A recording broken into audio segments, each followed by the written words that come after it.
الحمد لله رب العالمين والصلاة والسلام على سيد المرسلين أما بعد فأعوذ بالله من الشيطان الرجيم بسم الله الرحمن الرحيم پڑھیے الصلاة والسلام عليك يا رسول الله الصلاة والسلام عليك يا حبيب الله الصلاة والسلام عليك يا نبي الله وعلى آلك وصحابك يا نور الله ماشاءاللہ جن کو نبی کا سایہ کافی ہے ان کو دوسرے کسی سایہ کے ہونے نہیں ہونے سے فرق نہیں پڑنا چاہیے. آپ جھوم کے پڑھتے رہیے, اسی نبی پہ درود پڑھتے رہیے. الصلاة والسلام علیکہ یا رسول اللہ وعلى آلك وصحابك يا حبيب الله صلاة والسلام عليك يا نبي الله وعلى آلك وصحابك يا نور الله. جن کی ذمہ داری ہے وہ اس کو نبھا رہے ہیں. آپ کی ذمہ داری سننا اور پڑھنا, آپ اس کو نبھائیے انشاءاللہ. دیکھیے پیارے اور محترم اسلامی بھائی, اہم مقصد لے کر کے آپ مسجد کی طرف آ رہے ہیں, اور جو لوگ آ چکے ہیں وہ بیٹھ رہے ہیں, اور جو بیٹھ چکے ہیں وہ سن رہے ہیں. مقصد ہے علم دین حاصل کرنے کے ذریعے رب کی رضا پانا. اور کوئی مقصد کھانے کی دعوت, شیرنی لے کے جانے کا اہتمام, کسی نے کچھ اس طرح کا وعدہ کیا ہے آپ سب کچھ, آپ صرف علم دین سیکھنے آئے ہیں اور یہی مقصد پہ قائم رہیں گے. اب پانی برسے یا اوس برسے یا کچھ بھی ہو جائے, اس سے آپ کو کوئی حرج نہیں, فرق نہیں, کچھ معاملہ. اس کے لیے ایک واقعہ سنیے, انشاءاللہ عز و جل آپ کا ذہن ایک دم صحیح جگہ پر پہنچ جائے گا. حضرت امام مالک ائمہ اربعہ, چار اماموں میں سے ایک بہت ہی برگزیدہ امام. چاروں امام حق پر ہیں, چاروں امام ماشاءاللہ اللہ عز و جل کی بارگاہ میں کافی مقام و مرتبے والے. امام مالک کا تقوی بہت ہی عالی شان تھا. مدینہ شریف کے اندر جوتے پہنا نہیں کرتے تھے, ادب و احترام سے. ایک بار وہ اپنے مدرسے میں پڑھا رہے تھے مدینہ شریف میں, اور ان کے مدرسے میں بچے بیٹھ کر کے طلباء کرام حدیث پاک کا درس حاصل کر رہے تھے. اتنے میں باہر گلی میں ایک شور اٹھا, فیل, ہاتھی آیا. اب مدینہ شریف میں ہاتھی آنا بڑا تعجب کا معاملہ ہے, کیونکہ وہاں تو صرف اونٹ چلتے ہیں. تو سارے بچے دوڑ کر کے طلباء کرام جو تھے دوڑ کر کے باہر چلے گئے ہاتھی دیکھنے کے لیے. ایک طالب علم وہیں بیٹھا رہا, شخص کا نام یحییٰ بن یحییٰ رحمت اللہ تعالی. امام مالک استاد بیٹھے ہیں اور یہ شاگرد وہاں پر تشریف فرما ہے. کہنے لگے, یحییٰ تمہارے ملک اندلس, یعنی اس ٹائم اسپین سے وہ آئے تھے مدینہ شریف پڑھنے کے لیے, تمہارے ملک اندلس میں ہاتھی نہیں ہوتے, تم بھی دیکھ کر کے آ جاؤ. حضرت یحییٰ نے عرض کیا, علی جان استاد محترم, میں اندلس سے مدینہ ہاتھی دیکھنے کے لیے نہیں آیا. امام مالک نے گفتگو کو اور ذرا طول دیا, کہا پھر کس لیے آئے ہو؟ حضرت یحییٰ نے عرض کیا, میں یہاں حدیث مصطفیٰ علم دین سیکھنے کے لیے حاضر ہوں. زیادہ عمر نہیں ہوگی, بچے ہوں گے, سارے بچے دوڑ پڑے ہوں گے ہاتھی دیکھنے کے لیے, لیکن یہ اپنی جگہ پر ٹکے رہے کہ اپنے مقصد کو انہوں نے نہیں بھولا. جو شخص اپنا مقصد نہیں بھولتا, جو شخص اپنے سفر کی منزل کو ہمیشہ پیش نظر رکھتا ہے, ایسا شخص کامیابی کی زینے چڑھتے چلا جاتا ہے. تو پیارے اور محترم اسلامی بھائیوں, بیان میں اب آپ کی پوری توجہ ہونی چاہیے. اب تارپولن گرے یا دری اڑ جائے, بارش شروع ہو جائے یا کار میں کوئی تشریف لے آئے, جو بھی ہوگا کوئی عجوبہ نہیں ہوگا. جو بھی مخلوق آئے گی اس کے یا تو 2 پاؤں ہوں گے یا تو 4 پاؤں ہوں گے, اور یہ سب آپ نے دیکھ لیا ہے, کوئی نئی چیز ان میں نہیں ہے. تو ان کے طرف آپ کی توجہ جانا, بیان سے ہٹ جانا, یہ اپنے مقصد اور منزل کو بھول جانے کے قائم ہوتا ہے.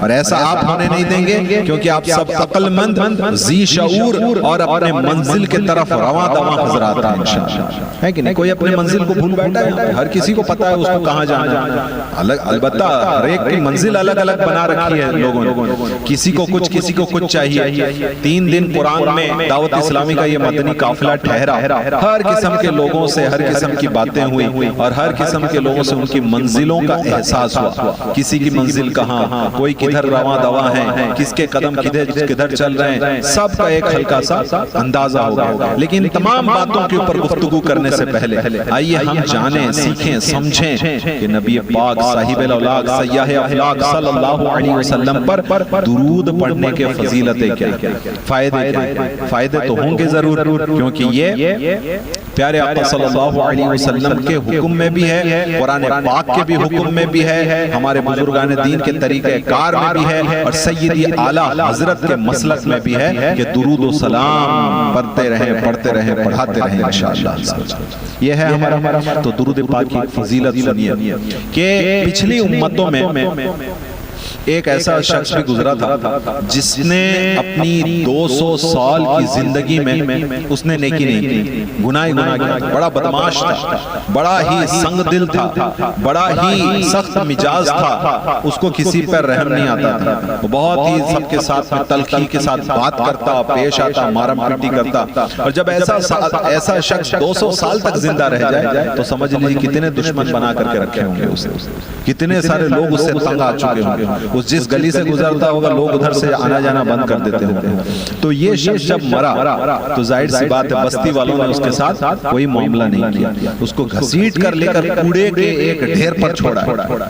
یہ گنڈا آدمی ہے، موالی آدمی ہے، اس کے ساتھ کیا برتاؤ کرو، لے کے اس کو کوڑے کے ڈھیر میں چھوڑ وہیں اس کو رہنے دو۔ لیکن اللہ عز و جل نے اپنے اس وقت کے نبی کو حکم دیا کہ آپ جائیں، اس شخص کو کوڑے کے ڈھیر سے ہٹائیں اور اس کو غسل و کفن دے کر جنازہ پڑھ کے اس کے دفن کا انتظام کریں۔ اللہ کا حکم ہے، نبی کا کام کیا ہوتا ہے؟ جب اللہ کی طرف سے کوئی حکم آئے تو اس کے اوپر فوراً عمل کر دیا جائے، چوں چرا کچھ نہیں، سوال جواب کچھ نہیں، انہوں نے وہ کام انجام دے دیا۔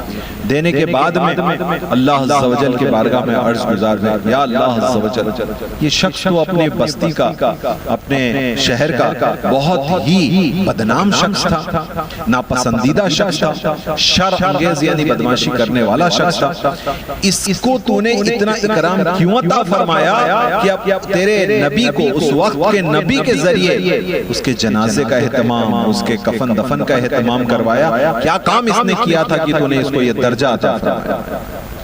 اللہ عز و جل اپنے نبی علیہ السلام کو یہ پیغام عطا فرماتا ہے کہ بے شک یہ شخص بہت ہی گنہگار تھا، لیکن جب اس کی نظر توریت پہ پڑتی اور وہاں میرے آخری نبی احمد مجتبی محمد مصطفیٰ صلی اللہ علیہ وسلم کا نام دیکھتا تو چوم کر آنکھوں سے لگا لیتا تھا۔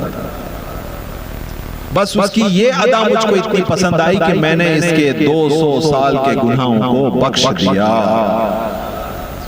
جب اللہ تبارک و تعالیٰ پچھلی امتوں میں 200 سال بڈھے ایسے بدماش ذلیل و خوار اور بددیانت شخص کو تعظیم نام مصطفیٰ کرنے کے بدولت بخش دے گا، تو پھر اگر ہم بھی رسول پاک کے امتی ہوتے ہوئے جب عشق اور محبت کے ساتھ میں درود و سلام پڑھیں گے تو کیا ہماری بخشش و مغفرت نہیں ہوگی؟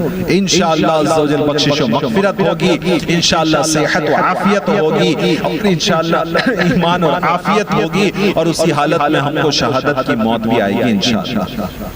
لیکن عادت درست کرنی ہوگی، اپنا سلسلہ عمل ٹھیک کرنا پڑے گا۔ جب بھی اپنی زبان کو خالی پائیں درود پاک شروع کرنا ہوگا، جب بھی اپنی زبان کو فضول گفتگو کرتا ہوا پائیں روک کر درود پاک شروع کرنا ہوگا، جب بھی اپنی زبان کو فضول گفتگو، گالیاں گلوچ، مزاح، مسخری، وعدہ خلافی، جھوٹ، غیبت، چگلی، ہی کھی، ان سب میں اپنی زبان کو مشغول پائیں، چپ ہو جائیں۔ صلی اللہ علی محمد صلی اللہ علیہ وسلم، صلی اللہ علی محمد صلی اللہ علیہ وسلم پڑھتے چلے جائیں انشاءاللہ۔ یہ زبان پر ہلکے کلمات ہیں، بولنا بڑا آسان ہے، لیکن اس کا جو وزن ہے، اس کی جو نیکیاں ہیں، اس کا جو ثواب ہے، یہ اتنی زیادہ اتنے زیادہ ہیں کہ اگر اس سے آپ سمجھ لیں کہ کتابیں پڑھتے چلے جائیں تو بھی کافی ہے۔ جزا اللہ عنا محمد صلی اللہ علیہ وسلم ما ہوا اہل، یہ ایک بار آپ پڑھ لیں، جزا اللہ عنا محمد ما ہوا اہل، 70 فرشتے، کتنے فرشتے؟ 70 فرشتے 1000 دن تک آپ کے نامہ اعمال میں نیکیاں لکھتے رہیں گے۔ یہ کتنا زبردست جملہ آج آپ کو اس اجتماع میں پاک میں شرکت کر کے مسجد کی احاطے میں بیٹھ کر دعوت اسلامی کے مدنی قافلے کے آخری دن میں سن کر کے آپ کو حاصل ہو رہا ہے۔ یہ بہت ہی زبردست جملہ، جزا اللہ عنا محمد ما ہوا اہلہ۔ اس کو تو عادت بنا لیں آپ اس کو۔ جو بھی بہت سارے لوگ سفر کر کے جاتے ہیں بھوبنیشور، کافی لوگ دکانوں پہ بیٹھتے ہیں، چوراہے پہ بیٹھتے ہیں، اپنے چھت پہ ٹہلتے ہیں، کیا کر رہے ہوتے ہیں اس وقت؟ آپ کی زبان اگر اس وقت خالی پائیں اور جگہ صاف ستھری ہو، یعنی وہاں بدبو نہیں آ رہی ہے، غلاظت نہیں پڑی ہے، تو درود پاک شروع کر لیجیے۔ قیامت کے دن میں ایک ایک درود آپ کو ایسے ایسے حالات میں آ کر کے بچائے گا کہ آپ دنگ رہ جائیں۔ بہت ہی زبردست اور فائدے کا معاملہ میں عرض کر رہا ہوں پیارے اور محترم اسلامی بھائیوں۔ ایک بزرگ رحمت اللہ علیہ اپنے پڑوسی کو خواب میں دیکھتے ہیں اور پوچھتے ہیں اللہ تعالیٰ نے تمہارے ساتھ کیا معاملہ فرمایا؟ اس نے کہا کہ میں قبر میں پہنچا تو بہت پریشان رہا کہ عجیب واقعات میرے ساتھ میں ہوئے، منکر نکیر علیہ السلام کے سوال کے جواب بھی مجھ سے نہ بن پڑے، مجھ کو یوں لگنے لگا شاید میرا خاتمہ ایمان پر ہی نہیں ہوا تھا۔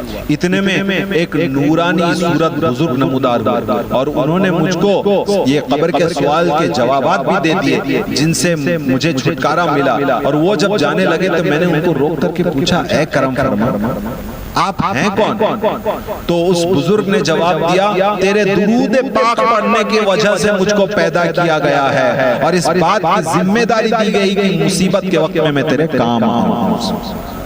پڑھیں درود پاک، جھوم جھوم کر پڑھتے رہیں درود پاک۔ اللہم صلی علی سیدنا و مولانا محمد بارک وسلم، صلاۃ و سلام علیک یا حبیبی یا سیدی یا رسول اللہ صلی اللہ علیہ وسلم۔ سب کا مقصد ہے، سب کا منزل ہے، منزل طے ہے، لیکن ہم نے جو طے منزل کے ساتھ میں اپنی منزل کو اگر نہیں ملایا تو پھر دو الگ الگ طرف ہمارا معاملہ ہو جائے گا۔ مثال کے طور پر جانا ہے آپ کو کٹک، آپ نے گاڑی گھما لیا بھوبنیشور کی طرف، آپ محنت کریں، آپ کے محنت کا انکار نہیں، آپ کا پیٹرول جل رہا ہے، آپ کے چکے گھوم رہے ہیں، آپ کا ایکسیلیٹر مڑ رہا ہے، آپ کہہ رہے ہیں میں پروگریس کر رہا ہوں، میں تو چل پڑا ہوں۔ بھائی چل پڑے، کدھر جا رہے ہیں؟ میں بھوبنیشور کی طرف، لیکن کدھر جانے کا آپ نے ارادہ کیا تھا؟ بھائی کٹک، تو پھر کیا آپ کو کامیابی مل رہی ہے؟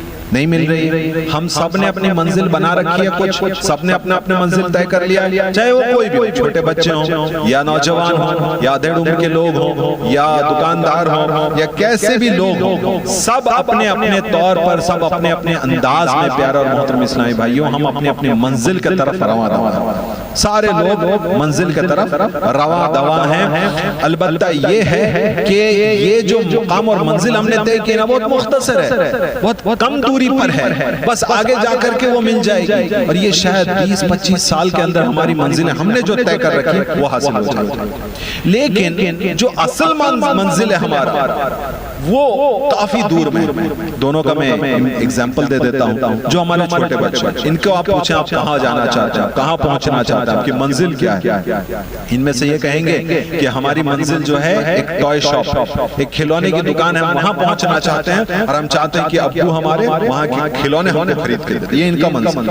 ذرا بڑے ہوتے ہیں ان کا ذرا ان کی تمنا اور ذرا بڑھتی ہیں کہ ہم کو کھانا پسند ہے، ہم کو یہاں جا کر کے یہ کھانا کھانا ہے، اور ذرا بڑے ہوتے ہیں بولتے ہیں ہم اپنے دوستوں کے ساتھ اس جگہ پر گھومنے جانا چاہتے ہیں، اور ذرا بڑے ہوتے ہیں ان کا منزل یہ، ان کی منزل یہ بن جاتی ہے، انہوں نے بنا رکھی ہوتی ہے کہ ہم نے فلاں دوست کے ساتھ میں زیادہ سے زیادہ وقت بتانا کیونکہ وہ شخص مجھے پسند ہے، ماں باپ مجھے آپ پسند نہیں۔ جوانی کے عالم میں آتے ہیں تو ان کے ہاتھ میں گیجٹس آ جاتے ہیں اور ایسی چیزیں آ جاتی ہیں جو ان کے عقل کو دنگ کر کے رکھتی ہیں، پکڑ کر کے رکھتی ہیں اور اس کے طرف اس کو کھینچ کر کے رکھتی ہیں۔ چلے جا رہے ہیں، چلے جا رہے ہیں، چلے جا رہے ہیں، سب کی منزلیں طے ہیں۔ جو شخص کمانے لگتا ہے تو اپنا ٹارگٹ فکس کر لیتا کہ میری منزل کہاں ہے، جب میں 20,000 40,000 1 لاکھ 2 لاکھ ماشاءاللہ آپ کے اس بستی کے لوگ تو ماشاءاللہ 4-4 5-5 لاکھ روپیہ مہینہ کما رہے ہیں، سننے میں آیا ہے۔ اللہ تعالیٰ سب کے رزق حلال میں برکت عطا فرمائے، سب کے درجے بلند فرمائے، سب کو خوب خوب ترقی عطا فرمائے۔ یہ سب الگ الگ منزلیں ہم طے کرنے لگ گئے ہیں اپنے لیے۔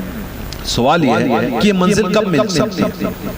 10 سال 20 سال 25 سال جو جیسے عمر اور جیسے یہ کے حساب سے تقاضے کے حساب سے 50 سال کے اندر سب اپنے اپنی منزل کو پالیں گے. بچے اپنی منزل کو پالیں گے, جوان اپنی منزل کو پالیں گے, ادھیڑ عمر والے پالیں گے, ریٹائر والے بھی پالیں گے, سب اپنی منزل کو پالیں گے. لیکن یہ بہت چھوٹا سوچا ہے.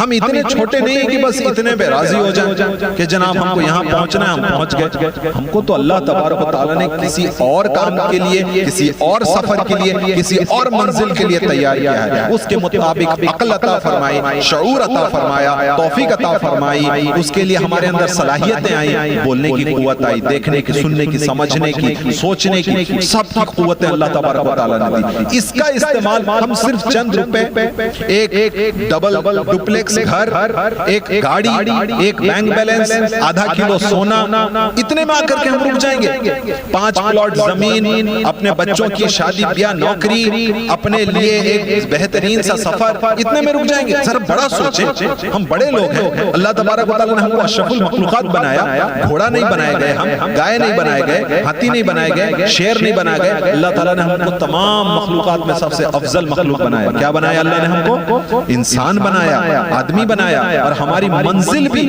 اسی سوچ و فکر کے مطابق ہونی چاہیے. دور کی فکر, دور کی سوچ اور اونچی آخری منزل. اللہ تعالیٰ نے ہم کو بتا دیا کہ ہم کو مرنا ہے اور مرنے کے بعد پھر سے پیدا ہونا ہے. تو ہماری منزل بھی ایسی والی ہو جو وہ دوسری بار جب ہم بنائے جائیں اس کو پائے تکمیل تک پہنچائے, اس کا بیسٹ لیول تک ہم کو پہنچائے. مرنے کے بعد ہم کب پیدا ہونے والے ہیں, پھر سے کب اٹھنے والے ہیں؟ قیامت کے میدان. اس کے بعد ہونے والا ہے حساب. اس کے بعد اپنے اپنے ٹھکانے میں بھیج دیے جائیں گے. کوئی دوزخ جائے گا, کوئی جنت جائے گا. ان دونوں میں سے ایک ہماری منزل ہے. کوئی بیوقوف ہی ہوگا, بے عقل ہی ہوگا جو کہے گا جہنم میری منزل. آج کل نکل آئے, بہت سارے بے باک نکل آئے, ان کے نام کے ساتھ میں شیخ, خان, جو بھی ہمارے ٹائٹل ہیں سب لگتے ہیں, لیکن ان کی زبان پہ ہوتا ہے ہاں دیکھا جائے گا, جو ہوگا دیکھا جائے گا. بڑے بے باک آ گئے. اٹھنا بیٹھنا ان کے ایسے مطلب لوگوں کے ساتھ ہو گیا ہے جو بے باک تھے, ان کا دین مذہب کچھ نہیں تھا, انہوں نے ان کے دماغ میں انجیکشن ڈال دیا. بہت سمجھ سوچ کر کے لوگوں کے ساتھ اٹھنا بیٹھنا چاہیے. صحبت صالح ترا صالح کنت, صحبت طالح ترا طالح کنت. اچھوں کی صحبت تجھے اچھا بنا دے گی, بروں کی صحبت تجھے برا بنا دے گی. ایسے لوگوں کے ساتھ اٹھتے بیٹھتے ان کا ذہن بھی یہ ہو گیا ہے کہ کس نے دیکھا ہے, موت کی بات نام میں لگا ہوا ہے. ابھی بھی, اب بھی عید کی سویاں کھاتے ہیں, اب بھی جا کر کے مطلب شب برات کا حلوہ کھا لیں گے, لیکن آ کر کے کہیں گے کس نے دیکھا ہے.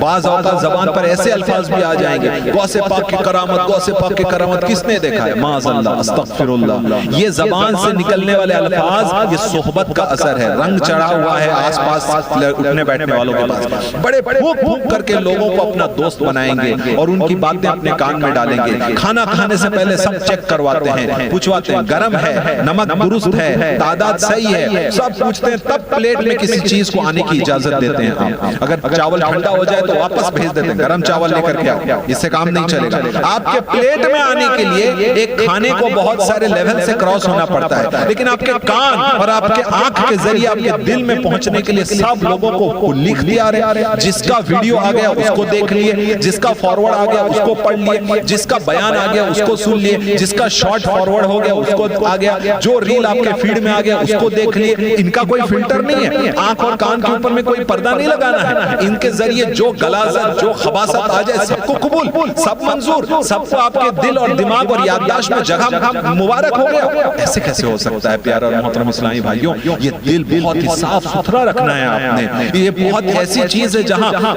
اللہ پاک کی وحدانیت ہے, جہاں نبی پاک کی رسالت کا کہ اقرار ہے. یہ ایمان کی جگہ ہے. اس کمرے میں, اس روم میں, اس بلڈنگ میں ہر کسی کو آنے کی اجازت نہیں ہے. جو چاہے چلے آئے گا, شیطان آ جائے گا, اس کے چیلے چماچے آ جائیں گے, منافقین آ جائیں گے, مشرکین آ جائیں گے, ان سب کے خیالات, ان سب کی محبتیں آ جائیں گے. نا نا نا نا, یہ دل بہت صاف ستھرا رکھنا ہے, مینٹین کرنا ہے. اب یہاں پہ ابھی آپ سب تشریف فرما, یہاں اگر ایک کتا آ جائے گا, 2 لوگ اٹھ کے اس کو بھگا دیں گے, چلو نکلو یہاں سے, یہ آپ کی جگہ نہیں ہے, یہ مسجد کا احاطہ ہے, یہاں ہم سب چیز صاف ستھرا کر کے رکھے ہیں. دیکھو جھاڑو کر دیے ہیں, آج سب کچرا یہاں سے صاف ہے. ایک دم ایک محفل میلاد مصطفیٰ سیرت حضور مجاہد ملت کے نام سے ہم یہاں پہ محفل کر رہے ہیں. یہاں پر ہم کو صفائی چاہیے, یہاں پہ ہم کو گندگی نہیں چاہیے. آپ کا دل بھی تو ایک صاف ستھرا جگہ ہے, جس کو آپ کے والدین نے سوچا تھا اور کوشش کی تھی کہ صاف ستھرا رکھیں. آپ کے کان میں بازو میں سے, پڑوس میں سے, راستے میں سے گالی آتی تو کان کے اوپر ابو امی ہاتھ رکھ دیتے تھے, مت سنو سنو گندی باتیں ہیں، اچھی باتیں نہیں ہیں، اس کو آپ کو بولنا نہیں ہے، سننا نہیں ہے. ہمارے کانوں کو بچایا گیا، ہمارے امی ابو نے بچایا کہ آپ یہ سب مت سنو.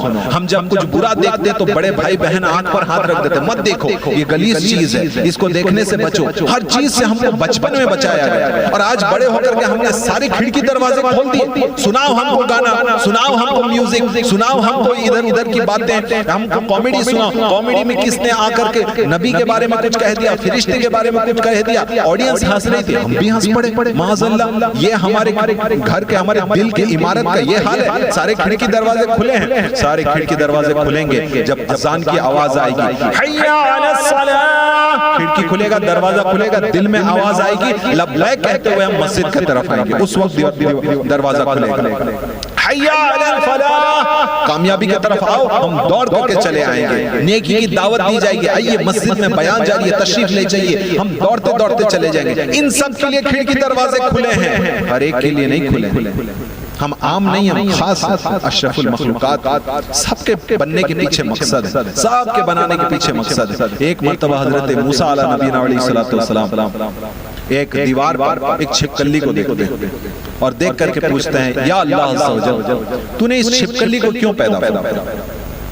حضرت موسیٰ علیہ السلام کلیم اللہ، اللہ سے کلام کرتے ہیں. جب ان کو دل میں سوال آتا، وہ اللہ عز و جل سے سیدھا کلام کرتے، اللہ تعالیٰ ان کو جواب ارشاد فرما دیتا. تو جب انہوں نے عرض کیا کہ یا اللہ عز و جل، تو نے اس چھپکلی کو کیوں پیدا کیا ہے، تو اللہ عز و جل نے ارشاد فرمایا کہ اے موسیٰ، ابھی یہ چھپکلی مجھ سے پوچھ رہی تھی کہ تو نے موسیٰ کو کیوں پیدا کیا ہے.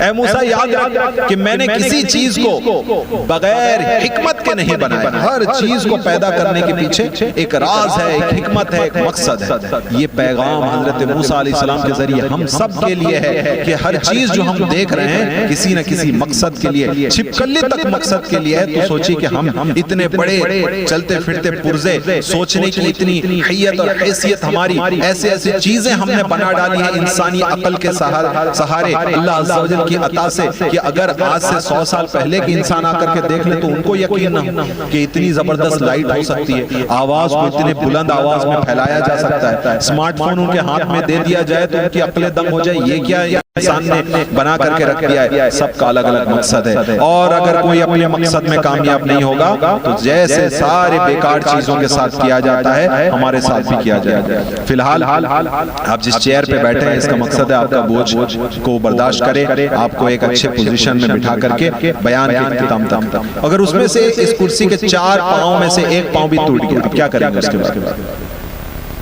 آپ کا عمل کیا رہے گا اس میں؟ آپ اٹھیں گے، اپنے چیئر کو سائیڈ میں لے کر کے پھینک دیں گے، خالی چیئر میں آ کر کے بیٹھ جائیں. اس کا کام ختم. جو اپنا فنکشن نہ کر سکے اس کو اپنی جگہ سے ہٹا دیا جاتا ہے. اگر کوئی بھی چیز ایسی ہے جو اپنے منزل کی طرف نہ چل رہی ہوتی ہے، دنیا اس کو گیٹ آؤٹ کر دیتی ہے، اس کو ڈسکارڈ کر دیتی ہے، اس سے اس کا کوئی لین دین نہیں. اگر ہم بھی اپنے مقصد سے ہٹ جائیں گے تو ہم کو بھی ہٹا دیا جائے گا. لیکن آپ لوگ ان میں سے نہیں. کیوں نہیں ہے؟ کیونکہ آپ لوگ لبیک کہہ کر کے مسجد آباد کرنے والوں میں سے آپ لوگ وہ لوگ ہیں کہ جن کے دم قدم سے یہ شاندار عالیشان مسجد، یہ سٹیج، یہ امام صاحب کا کمرہ، یہ صفائی ستھرائی اور یہاں کی خوبصورتی ہے. آپ لوگوں کے دم قدم سے آپ لوگوں نے مہینوں برسوں محنت کی، پیسے اکٹھے کیے، آپ لوگوں نے دن رات ایک کر دیا، اور الحمدللہ عزوجل ایک نہیں 2 مسجدیں تعمیر کرتے ہیں. ماشاءاللہ اپنے اتحاد، اپنے اتفاق، اپنی یکتائی کے ساتھ میں آپ لوگوں نے مثال قائم کر دی.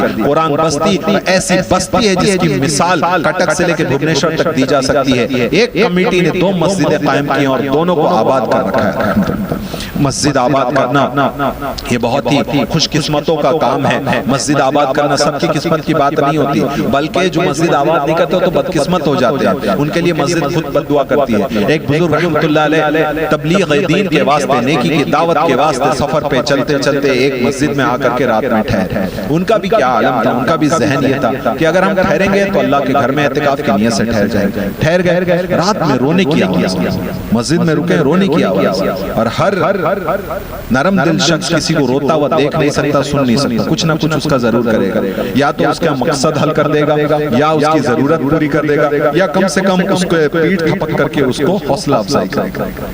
آواز آئی، وہ آواز کی طرف ڈھونڈنے نے کدھر سے آواز آ رہی، رونے کی آواز کہاں سے آ رہی، بالآخر وہ محراب کے پاس پہنچے تو ان کو یہ آواز سمجھ میں آئی کہ یا اللہ عز و جل، جس طرح بستی والوں نے مجھ کو ویران کر دیا ہے تو ان کو اور ان کے گھروں کو ویران کر دیا۔ یہ آواز بار بار دہرائی جا رہی، بار بار دہرائی جا رہی۔ مسجد کے اندر رونے اور یہ اس طرح کے کلمات جب اس بزرگ نے سنے تو وہ سمجھ گئے کہ مسجد کو بستی والوں نے ویران کر رکھا ہے اور اس کے وجہ سے مسجد کو تکلیف ہے، اور مسجد اب جو ہے اس طرح سے ان کے حق میں بد دعا کر رہی ہے۔ وہ فجر کی نماز میں سب کو اٹھا کر کے لے آئے، سب کو بلا کر کے لے آئے کہ چلو مسجد چلو۔ نماز کے بعد میں انہوں نے سب کو ہدایت کی کہ آپ نے کیا کیا ہے، آپ نے مسجد کو ویران کر چھوڑا ہے، اور اس کا اندازہ مجھ کو کیسے ہوا، میں تو مسافر آدمی ہوں، میں تو رات میں آیا، مجھ کو کیسے پتا چلا کہ مسجد کے اندر رات میں رونے کی آواز اور آپ حضرات کے لیے بد دعا کے کلمات میں نے سنے ہیں۔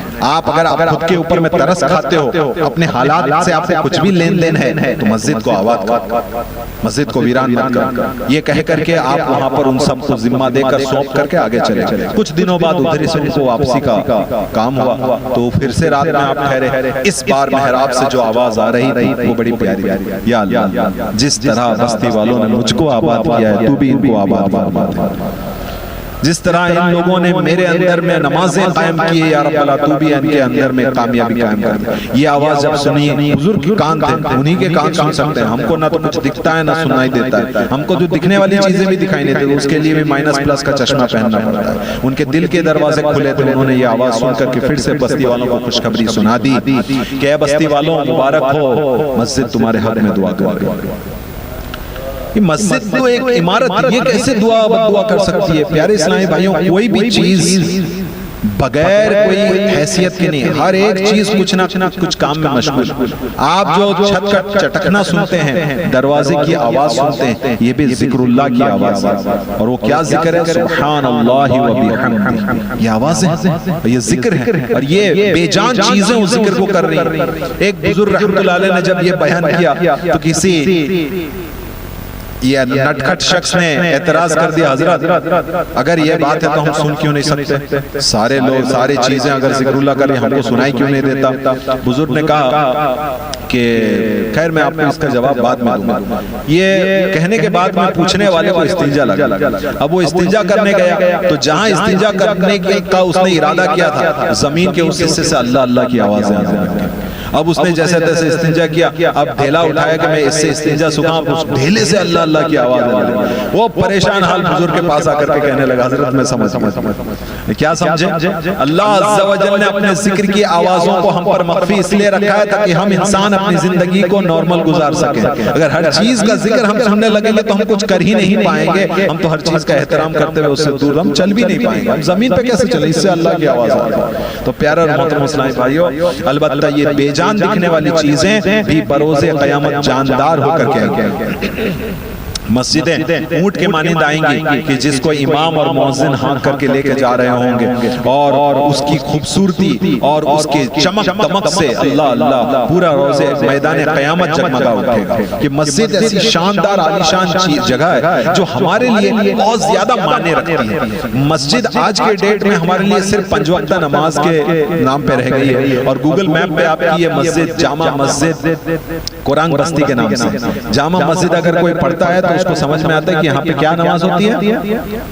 جمعہ کی نماز ہوتی ہے۔ تو اب یہ اس کی حیثیت اور بھی گھٹ گئی کہ بس جمعہ کی نماز ہوتی ہے، لیکن مسجد کو اللہ کے نبی صلی اللہ علیہ وآلہ وسلم کے زمانے میں وہ رتبہ حاصل تھا کہ اس مسجد کے اندر میں تمام درست کام، تمام جائز کام، تمام ضروری کام سب یہاں پہ ہوا کرتے تھے۔ نمازیں ہوا کرتی تھی، یہاں پر مشورے ہوا کرتے تھے، یہاں پہ قرآن سنا جاتا تھا، سنایا جاتا تھا، دین کی باتیں سیکھی جاتی تھی، سکھائی جاتی تھی، علم دین کا مسئلہ بیان کیا جاتا تھا، اسی کے اندر میں روانہ کیے جاتے تھے فوج کی، جا کر کے وہاں پر آپ کی حاجت ہے، وہاں آپ کی ضرورت ہے۔ مسجد سے یہ سب کام ہوا کرتے تھے۔ ہم سوچتے ہیں مسجد اللہ اکبر چپ چاپ رہو، چلے ہاں چپ چاپ تو رہنا چاہیے، اس کے بارے میں عرض کروں گا میں، لیکن فی الحال اتنی بات یہ ہے کہ مسجد کا جو احترام، مسجد کا جو کام ہوا کرتا تھا بڑا وسیع ہوا کرتا تھا، اس کے اندر میں اتنے سارے کام ہمارے بزرگان دین نے انجام دیے کہ آج اگر ہم اس کو کرنے کے لیے نکلیں تو ہم کو صرف اس کو کرنے کے آداب سیکھنے کے لیے وقت لگ جائے، کیونکہ ہم نے چھوڑ رکھا ہے وہ سب کام کو. ہم آج کل وہ کام نہیں کرتے. ہمارا نکاح آج کل منڈپ میں ہوتا ہے جہاں پر کہ بہت ساری خرافات ہوتے ہیں. اگر آپ تمام خرافات کو نکاح سے ہٹانا چاہتے ہیں، نکاح مسجد میں کر دیجیے. سب کو احترام کرتے کرتے انشاءاللہ سارے مسائل ختم ہو جائیں گے. نہ جوتے چرائی ہوگی یہاں سے، نہ کچھ اور ہوگا، نہ ڈیمانڈ ہوگا اس کے اندر میں، نہ ڈیمانڈ سے سپلائی ہوگا، کچھ نہیں. سب یہاں پر خطبہ پڑھے جائیں گے اور اس کے بعد میں ایجاب و قبول ہوگا اور انشاءاللہ اس نکاح میں زبردست برکت بھی شامل ہو جائے گی. ہم کرتے کام ایسے، سب کو مسجد سے دور کر دیا ہم لوگوں نے، سب چیزیں مسجد سے دور کر دی. مسجد میں ضروری کام کرنا چاہیے، غیر ضروری کاموں سے اجتناب کرنا چاہیے. غیر ضروری کام کیا ہیں؟ جھگڑے فساد، یہ تو غلط ہی کام ہو گئے. غیر ضروری کام ہے دنیاوی گفتگو. ایک مرتبہ کسی بزرگ نے خواب میں دیکھا کہ مسجد چل رہی ہے، ادھر سے فرشتوں کی ایک جماعت آ رہی ہے. اس نے فرشتوں کی جماعت میں اس مسجد سے پوچھا مسجد کہاں جا رہی ہے؟ مسجد نے کہا کہ میں اللہ عز و جل کی بارگاہ میں سفارش کرنے جا رہی ہوں، شکایت کرنے جا رہی ہوں کہ میرے اندر لوگ دنیا کی باتیں کرتے ہیں. فرشتوں نے جواب دیا ہم تمہاری ہی اس شکایت پر ان لوگوں کو ہلاک کرنے کے لیے بھیجے گئے. اللہ ایک چھوٹا سا واقعہ 30 سیکنڈ کا واقعہ تھا، اس کے اندر کتنی باتیں چھپی ہوئی. ایک مسجد کو دنیاوی گفتگو سے تکلیف ہوتی ہے. نمبر 2 جب اسے تکلیف ہوتی ہے تو رب کائنات کی بارگاہ میں وہ شکایت کرتی ہے. نمبر 3 اللہ عز و جل اس کی شکایت کرنے آنے سے پہلے اس کے اوپر میں فرشتوں کو بھیج دیتا ہے اور فرشتوں کو کیا ذمہ دیا رہتا ہے؟ تکلیف دینے والے دنیاوی باتیں کرنے والوں کو اللہ تبارک و تعالیٰ ان فرشتوں کو حکم دیتا کہ ہلاک کر. آج ہماری ہلاکت نہیں ہے، آج ہماری جو بھی صورتحال ہے کیا وہ ہلاکت کے برابر نہیں ہے. تمام پریشانی اور مسائل کو دیکھ لیجئے جو ہمارے سماج میں ہے، یہ ہمارے لیے ہلاکت ہے. ہمارے بچے پڑھ لکھ نہیں پا رہے ہیں، ہمارے اندر میں علم دین کا شعور نہیں ہے، ہمارے اندر سے تقوی ہٹ چکا ہے، پردہ ہمارے اندر سے غائب ہو چکا ہے، ہمارے درمیان علم کا شوق نہیں رہا، ہمارے اندر علماء کی تعظیم نہیں رہی، ہمارے اندر مسجد سے محبت باقی نہیں رہی، ہمارے اندر آخرت کی سوچ و فکر نہیں رہی، ہمارے اندر میں مال اور دنیا سے جتنی دوری اختیار کرنی چاہیے وہ باقی نہیں رہی. ہمارا ہر عمل چیخ کر کے کہہ رہا ہے ہم ہلاکت کے دہلیز پہ کھڑے ہیں. ایک دھکا دے کوئی ہم ہلاکت ہی ہے. جو شخص دنیاوی معاملات میں اتنا چوکنا رہے کہ دین بھول جائے تو وہ ہلاک ہو ہی چکا ہے. اب چاہے دنیا اس کو ملینئر کہہ لے، بلینئر کہہ لے، سر کہہ لے، ڈاکٹر کہہ لے، لیکن اگر اس نے اپنے دین کو فراموش کر رکھا ہے. میں نے دونوں کو الگ نہیں عرض نہیں کیا، میں نے کہا کہ اگر ایک کو فراموش کر کے دوسرے کی طرف بھاگے وہ ہے. ورنہ الحمدللہ عز و جل اسی مجمع میں ماشاءاللہ ایسے لوگ بیٹھے ہیں جنہوں نے اپنے دین کو سلامت رکھتے ہوئے دنیا کی بڑی کامیابیاں حاصل کی. الحمدللہ ہمارے درمیان میں پولیس کے افراد تشریف فرما، ہمارے درمیان میں آئی ٹی انڈسٹری کے لوگ بیٹھے ہوئے، ہمارے اندر میں تجارت کرنے والے لوگ ماشاءاللہ موجود ہیں، ہمارے اندر میں ایسے سروس ہولڈرز ہیں جنہوں نے نہ اپنی نمازیں گوائی، نہ اپنی داڑیاں گوائی، نہ اپنے دین کا سودا کیا، نہ ایمان کو فروخت کیا، اور اس کے ساتھ ساتھ انہوں نے اپنی ڈیوٹی کو نبھا کر کے اپنا قائم مقام پروو کر دیا. ماشاءاللہ یہی تو چاہیے ہم کو کہ ہم اپنے دین اور دنیا کو سمجھ کر کے ان کے درمیان میں ایک اس طرح کا بیلنس کریٹ کریں کہ نہ ہمارے وقعت ہمارے قوم کے لیے، ہمارے پیارے محبوب ملک کے لیے اور سارے دنیا والوں کے لیے کم ہو، نہ ہی ہمارے آخرت کی تیاری کسی معاملے میں مجروح. بڑا لمبا سفر ہے اور ان سفر کے لائق ہم نے تیاری کرنی ہے، اور تیاری بہت ہی کمزور ہے. آج کے ڈیٹ میں اگر یہ سوال کیا جائے کہ پیارے اور محترم اسلامی بھائیو، ہم میں سے کون مرنے کے لیے تیار ہے؟ کون ایسے حضرات ہیں جن کو آج ابھی یہاں کہا جائے کہ ڈولہ آ رہا ہے اور آپ کو اس میں بیٹھ کے قبرستان جانا ہے، کون تیار ہے؟ بھاگیں گے سب یہاں سے. یہاں پہ ایک چھوٹا دروازہ ہے پیچھے طرف، ادھر سے نکل کے چلے جائیں گے. یہاں سے چھوٹی دیوار کود کے چلے جائیں گے، ادھر سے چلے جائیں گے. ہم کو ابھی تیار نہیں ہے موت کے لیے، ہم ابھی تیار نہیں. ہم کو قبرستان ابھی نہیں جانا، ابھی سے کفن پہن لیں گے. کل ہی تو خریدا تھا نیا لباس 1100-1200 روپیہ دے کر کے ڈسکاؤنٹ میں، بڑا سیل لگا ہوا تو اس میں خریدا ہوں. بھائی نئی گھڑی میں خریدا ہوں، اس میں تو ابھی تک میں نے وقت سیٹنگ نہیں کیا ابھی سے مر جائیں گے, ابھی سے چلے جائیں گے, نہ اور ذرا وقت چاہیے مجھ کو, میں نے بچوں کی شادیاں کروانی, اتنی جلدی نہیں جانا مجھ کو, ایک ذرا مہلت دیجیے, ذرا سا مہلت دیجیے, میں نے نوکری ابھی جوائن کی, ایک پروموشن لے لوں, اپنا میں وقت ثابت کر لوں, اس کے بعد میں دنیا سے چلا جاؤں. کوئی تیار ہی نہیں ہے کہ بول دے کہ ہاں بھائی میں تیار ہوں, تیار راضی نہیں, تیار ہونا. تیار سے مراد یہ ہے کہ آخرت کا سفر, موت کی تیاری, آخرت کا سامان جو پیکنگ ہونا تھا, نیکیوں کا ذخیرہ اور گناہوں کا صفایا, اس کے ساتھ تیاری ہوتی ہے. زبانی تیاری ہے, ہاں میں مرنے کے لیے تیار, مرنے کے لیے کوئی تیار نہیں. کسی کو اندازہ بھی نہیں ہے کہ موت کس چیز کا نام. ہمارے نظروں کے سامنے جو بھی موت ہم دیکھتے ہیں وہ کچھ نہیں ہوتا ہے, اس کا اندازہ ہم کو بالکل ہوا ہی نہیں ہوتا ہے. بزرگان دین فرماتے ہیں کہ اگر فرشتے مردے کو تھام کر کے نہ رکھ دیں, موت کے وقت میں مرنے والے کو تھام کر نہ رکھ دیں, تو درد سے وہ بھاگتا پھرے گا. موت کی تکلیف کے درد سے وہ بھاگتا, اتنی شدت کی تکلیف موت کے وقت میں ہوتی ہے. موت کے وقت کی تکلیف کا ایک بوند بھی اگر دنیا میں پھر بانٹ دیا جائے تو سارے لوگ اس سے ہلاک ہو جائیں. موت کی تکلیف اتنی ہے کہ مرنے والا 100 سال گزرنے کے بعد بھی اس کی روح کو اس موت کا وقت کا یاد رہتا ہے کہ مجھ کو اتنی تکلیف ہوئی تھی. موت کی تکلیف بہت زیادہ ہے. موت کی تکلیف ایسے ہوتی ہے, گنہگاروں کے لیے ایسی ہوتی ہے. مان لیجئے کانٹا دار درخت, کانٹے والا ایک پیڑ ہے, اس کے اندر آپ نے ایک ریشمی رومال کو ڈال دیا اور کھینچتے ہوئے اس کو نکال رہے ہیں, اس کا تار تار چر رہا ہے, وہ پھٹ رہا ہے اور اس کے اندر سے اس کو باہر نکالا جاتا ہے.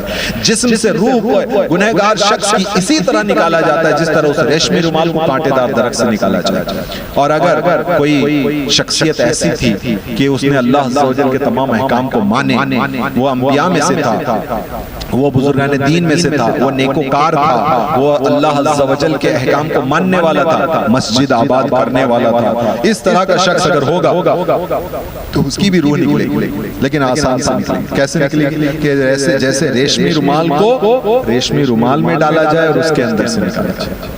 کتنے سکون سے, کتنی آسانی, کتنے آرام سے نکل جائے گا. یہی فائدہ اس نیک شخص کو حاصل ہوگا. ہم کو چاہیے کہ ہم رومال میں رومال والے بن جائیں, اور اس کے لیے جو قیمت دینی پڑے ہم دینے کو تیار ہیں, تو دیتے ہیں قیمت.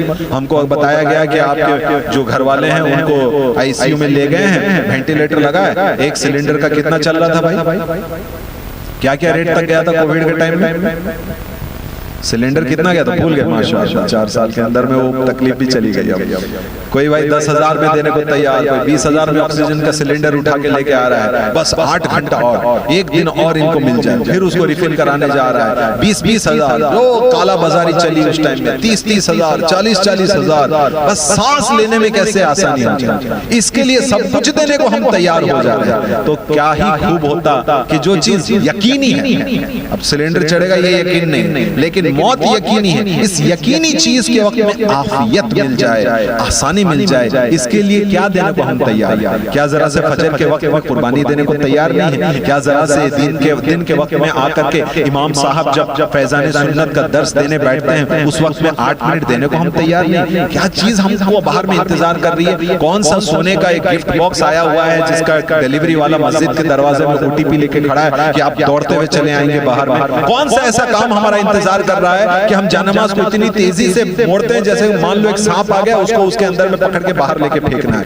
نیکیوں سے ایسے دور بھاگتے پہلے تو کرتے نہیں, اور کرنے والوں میں سے کچھ لوگ ایسے, سب نہیں ماشاءاللہ سب لوگ ایسے نہیں ہوتے, کچھ لوگ ہوتے ہیں کہ نیکیوں سے اس لیے جلد, کسی شاعر نے کہا ہے کہ نمازیں اس لیے جلد پڑھ رہا ہوں کہ اس کے بعد گناہ کرنا ہے, اس نے جلدی نماز پڑھ رہا ہوں کہ گناہ میرا انتظار کر رہا ہے. فلم کو آدھا میں پوز کر کے آیا ہوں, نماز کا ٹائم, اللہ اکبر کر کے ختم کر کے السلام علیکم رحمۃ اللہ, السلام علیکم رحمۃ اللہ, پلے کر دو, پھر دل کو سکون ملے گا. یہ ہے ہمارا حال. نیکیوں میں سکون ختم, گناہوں میں سکون جاری ہو چکا ہے. اللہ کرے کہ ہم گناہ سے نفرت کرنے والے بن جائیں. حضور مجاہد ملت کا دم بھرنے والے ہیں. حضور مجاہد ملت جس طرح گناہوں سے نفرت کرتے تھے, ہم بھی نفرت کریں. بچ پائیں نہ بچ پائیں الگ بات, دل میں نفرت تو ہونی چاہیے گناہ کے لیے کہ بھائی یہ چیز غلط ہے, اس کو پھر لذت کے ساتھ کیا جاتا ہے. جو شخص ہنستے ہنستے گناہ کرے گا وہ روتے روتے دوزخ میں داخل ہوگا. کم سے کم گناہ کرتے وقت اس کو نفرت کے ساتھ کریں کہ چھی میں یہ کیا کام کر رہا ہوں, یہ مجھ سے نہیں ہونا چاہیے. ہم تو ہنستے ہنستے کر رہے ہوتے ہیں بڑے سکون سے. اس کے بعد میں اس کا پھر سٹیٹس بھی اپلوڈ کیا جاتا ہے, یہ دیکھو میں نے گناہ کیا تھا, یہ دیکھو میں نے آج داڑھی شیو کیا ہے, میں نے حرام کام کیا, یہ دیکھو میرا چہرہ کتنا اچھا چمک رہا ہے. اسلامی بہنیں اپنی بے پردہ فوٹو کو چڑھا دیتی ہیں, دیکھو میرے آج کیا کیا زینت و روغن کیا ہے, یہ دیکھو, اور اس کے اوپر لائک ڈالو, جلدی سے تعریف کرو اس کی. اور تعریف کرنے والا بھی بے پردگی دیکھ کر کے ماشاءاللہ کر, اللہ کا نام لے رہا ہے بے پردگی, حرام کی تعریف میں اللہ کا نام لے رہا ہے. معاذ اللہ رب العالمین. نہ چڑھانے والے چڑھائیں اور نہ تعریف کرنے والے اس صورت میں تعریف کریں. اللہ تعالی ہمارے ہاتھ میں جو بھی اجزاء ہیں, جو بھی سامان ہیں, اس کا درست استعمال کرنے کی توفیق عطا فرمائیں. پیارے اور محترم اسلامی بھائیوں, آپ لوگوں کے ذمہ ایک کام دے کر کے جا رہا ہوں. جس عالی شان مسجد کو آپ نے تعمیر کی ہے, اس عالی شان مسجد کو آباد بھی فرمائیے. لوگوں کا آنا جانا یہاں پر رہے, سیکھنا سکھانا رہے. جب بھی کوئی میل کچیل دیکھیں, اپنے پاس میں ایک جری رکھی, اس کے اندر ڈال کر کے مسجد سے اس چیز کو دور کیجیے. مسجدوں کو خوشبودار رکھیے, جو اس گلی سے گزرے وہ سمجھ جائے کہ یہاں پہ مسجد ہے. اندھا بھی ادھر سے جائے گا تو کہے گا, پوچھے گا مسجد ہے یہاں پہ, کیسے پتہ چلا, خوشبو آ رہی ہے. لیکن آپ مسجد کے دروازے پہ کھڑے ہو جائیے اور غور کیجیے, آپ کے ناک میں اگر بدبو کا بھپکا نہیں آئے گا تو بتائیے. مسجد کے سامنے غلاظت کا ڈھیر کھڑا ہے. ہر آنے جانے والا نمازی اب مسجد کے آنے جانے اور مسجد کے داخلے کے ساتھ میں ایک خوشبو کو اٹیچ کر رہا ہے. اس کے دماغ میں جب بھی مسجد آ رہا ہے, مسجد کا داخلہ آ رہا ہے, تو اس بدبو کا خیال بھی آ رہا ہے. مسجد آنے جانے والوں کے ذمے ہے, صرف کمیٹی والے نہیں, صرف مؤذن امام نہیں, ہر شخص جو اس مسجد کے تعمیر میں لگا, اس مسجد سے محبت کرتا ہے, اس مسجد کو اپنے جمعہ اور عید کا مرکز سمجھتا ہے, اس کو چاہیے کہ آ کر کے مسجد کو خوبصورت, خوشبودار اور خوشحال بنائیں. کریں گے کوشش انشاءاللہ اپنی مسجد کو آباد کرنے کا. کون سی نماز ایسی آپ طے کر رہے ہیں کہ وہ ہرگز مس نہیں کریں گے, اس کو آ کے مسجد میں ادا کریں؟ کون سی نماز؟ فجر کی نماز.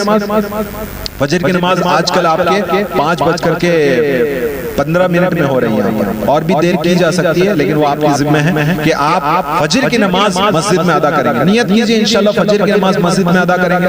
کون کون قرآن بستی والے مسجد, اب کٹک والے ہاتھ اٹھا رہے ہیں, بھائی یہاں آپ کو نہیں آنا, آپ کو کٹک کی مسجدیں آباد کرنی ہے. ماشاءاللہ آج کٹک سے کئی اسلامی بھائی آئے ہیں, بھوبنیشور سے آئے ہیں, ماشاءاللہ یہ ہمارے لوکل حضرات چچا ماشاءاللہ ریگولر پہنچتے ہیں. آپ سب نیت کر رہے ہیں, یہ نئے چہرے ماشاءاللہ, اللہ تعالیٰ ان کے ہاتھ میں اتنی مضبوطی عطا فرمائے کہ ان کے کندھوں پر پورے قوم کا بھی اگر ذمہ داری ڈال دیا جائے تو اتنے لوگوں کو اٹھا کر لانے کی ان کی ذمہ داری ہو جائے, اس کو قبول کریں گے انشاءاللہ. مسجد آباد ہم کریں گے, اللہ تعالیٰ ہمارے گھروں کا آباد کرے گا. اللہ صاحب نے بھی ہاتھ اٹھا لیا ماشاءاللہ. اب تو انشاءاللہ آپ سب کی یہ جو گروہ آپ کی بن گئی ہے, یہ فجر کی اذان سے اٹھانے میں لگ جائے.